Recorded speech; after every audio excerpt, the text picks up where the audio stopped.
ఖమ్మం జిల్లాలో విద్యార్థి సమస్యలపై ఏఐఎస్ఎఫ్ ఆధ్వర్యంలో ఉద్రిక్త పరిస్థితులు నెలకొన్నాయి. పెండింగ్లో ఉన్న ఫీజు రియంబర్స్మెంట్, స్కాలర్షిప్లు వెంటనే విడుదల చేయాలని డిమాండ్ చేస్తూ deputy CM Bhatti Vikramarka camp కార్యాలయాన్ని ముట్టడించేందుకు ఏఎస్ఎఫ్ఐ జిల్లా కమిటీ యత్నించింది. అయితే పోలీసులు వారిని అడ్డుకోవడంతో విద్యార్థి నాయకులు రోడ్డుపైనే బైఠాయించి నిరసన వ్యక్తం చేశారు.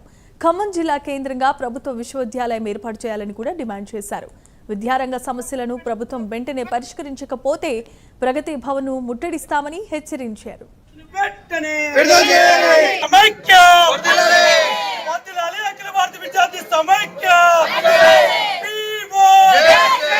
నాలుగు దశాబ్దాలుగా కొట్లాడుతున్న ఈ రోజు ఇంతవరకు యూనివర్సిటీ లేదు.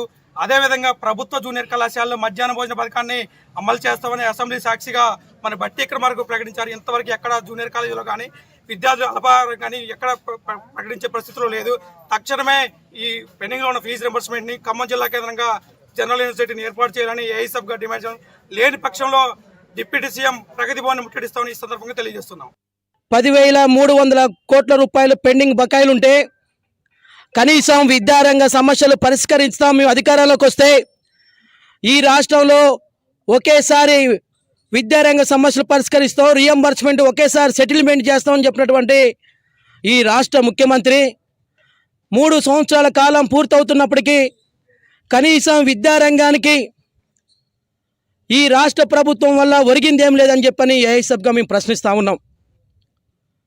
10,300 కోట్ల రూపాయల బకాయిలుంటే అనేక సార్లు ప్రైవేటు విద్యా సంస్థల యాజమాన్యాలు పలుమార్లు బంద్కు పిలుపునిచ్చినప్పుడు ఆ ప్రైవేటు విద్యా సంస్థల యాజమాన్యాలు పిలిచి మీకు రియంబర్స్మెంట్ ఇస్తాం, మీరు విద్యార్థి సంఘాలతో కలిసి ధర్నాలు చేయొద్దని చెప్పని మాయమాటలు చెప్పి కలకబుర్లు చెప్తూ ఇవాళ ఈ రాష్ట్ర ఉప ముఖ్యమంత్రి కాలం గడుపుతున్నటువంటి పరిస్థితి ఉంది.